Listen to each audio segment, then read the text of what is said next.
Oh, hai. Kalian tahu nggak sih? Kayak dalam 5 tahun terakhir ini Zimbabwe menjadi salah satu negara yang paling menghadapi tantangan ekonomi paling berat di dunia. Krisis nilai tukar uang, inflasi yang sangat tinggi, serta lemahnya sektor industri yang memengaruhi hampir seluruh aspek kehidupan masyarakat. Di video dokumenter ini, kami akan mengulas kondisi ekonomi makro Zimbabwe pada periode 2019 dan hingga 2024. Yang meninjau 4 indikator utama: produk domestik bruto, inflasi, tingkat pengangguran, dan neraca pembayaran. Analisis ini bertujuan untuk memberikan gambaran menyeluruh mengenai dinamika ekonomi Zimbabwe serta upaya pemulihan yang sedang berlangsung.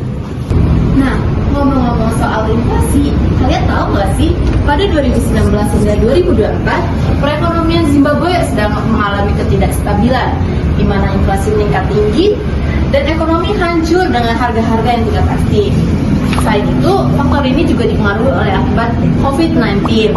Nah, oleh karena virus itu, perekonomian di Zimbabwe semakin hancur dan tidak terkendali. Tapi oleh karena itu, pemerintah Zimbabwe mencoba untuk menggunakan cara lagi agar bisa mengatasi hal tersebut. Untuk memahami kondisi tersebut secara menyeluruh, diperlukan analisis terhadap indikator ekonomi makro utama, yaitu produk domestik, bruto, inflasi, tingkat pengangguran, dan neraca pembayaran. Keempat indikator ini memberikan gambaran tentang pertumbuhan ekonomi, stabilisasi harga, kondisi pasar tenaga kerja, serta hubungan ekonomi Zimbabwe dengan negara lain. Melalui video dokumenter ini, kami akan mengkaji perkembangan ekonomi makro Zimbabwe selama periode 2019 sampai 2024 dengan menggunakan data dari lembaga internasional yang kredibel seperti World Bank dan International Monetary Fund.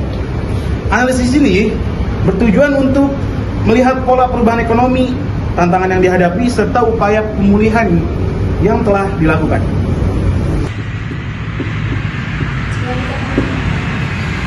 GDP itu apa sih? GDP adalah menunjukkan perjalanan ekonomi yang penuh tantangan, mulai dari tekanan inflasi yang tinggi, perubahan kebijakan, hingga upaya pemulihan yang mendorong pertumbuhan lebih stabil.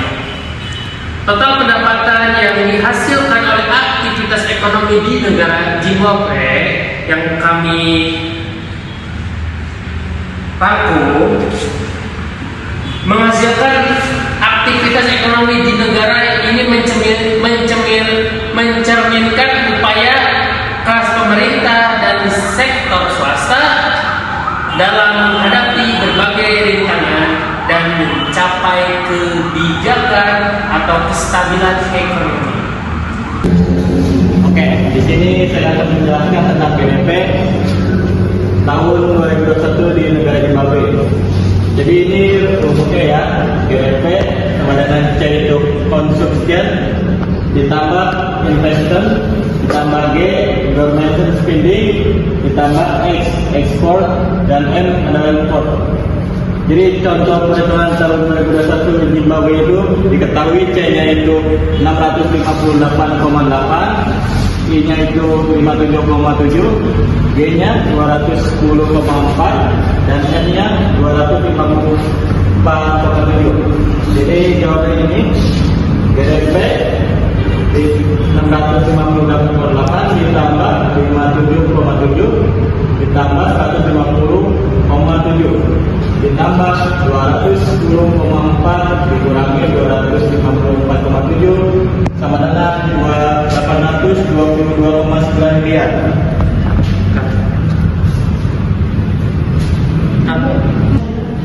Jadi di sini saya akan menjelaskan pengangguran di negara Zimbabwe pada tahun 2020. Untuk rumusnya, TP sama dengan jumlah pengangguran dibagi dengan jumlah angkatan kerja dikali 100 sama dengan berapa? Jadi diketahuinya jumlah penganggurannya itu 580 orang, jumlah angkatan kerja itu 10 juta orang. Jadi TP sama dengan 580 dibagi dengan 10 juta dikali 100 sama dengan 5,8.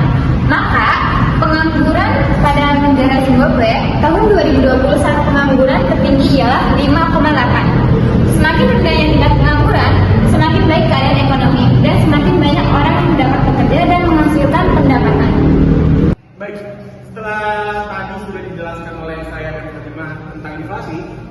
juga akan menjelaskan tentang rumus-rumus inflasi. Baik, inflasi sama dengan IHK tahun ini diambil IHK tahun sebelumnya dibagi IHK tahun sebelumnya dikali 100%. Misal, kayak diketahui IHK tahun sebelumnya 2021 nih ada 1.200 dan IHK tahun ini 2022 ada di 2.950. Jadi rumusnya begini, inflasi sama dengan 2.950 IHK tahun ini ya 250 diambil 1.200 IHK tahun sebelumnya dibagi 1.200 dikali 100% sama dengan 145,83%. Jadi inflasi sebesar 145,83 ini mencerminkan kondisi hiperinflasi yang menyebabkan penurunan daya beli masyarakat, meningkatkan daya hidup serta ketidakstabilan ekonomi nasional. Nah, sekarang kita ada di bagian neraca pembayaran. Tapi sebelum ke bagian itu, mari kita jelaskan terlebih dahulu. X yaitu ekspor, kemudian M yang berarti impor, dan inflow yang artinya aliran modal masuk dan ada pun outflow arus modal yang keluar. Contohnya, jika diketahui X atau impor ini senilai 6,2 dan M-nya 7,1, inflow-nya 2,8 dan outflow-nya 1,5, maka neraca pembayarannya akan berbentuk seperti ini. X ditambah dengan inflow, kemudian hasilnya akan ditambahkan kembali dengan outflow dan kita bakal mendapatkan hasil 0,4 miliar. Neraca pembayaran ini artinya negara tersebut memiliki surplus neraca pembayaran sebesar rupiah 0,4 miliar yang menunjukkan bahwa lebih banyak uang dan modal masuk daripada yang keluar.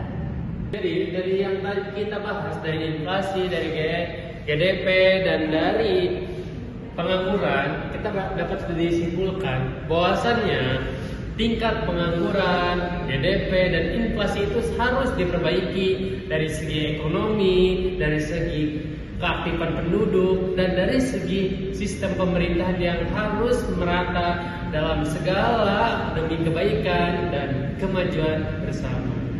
Terima kasih.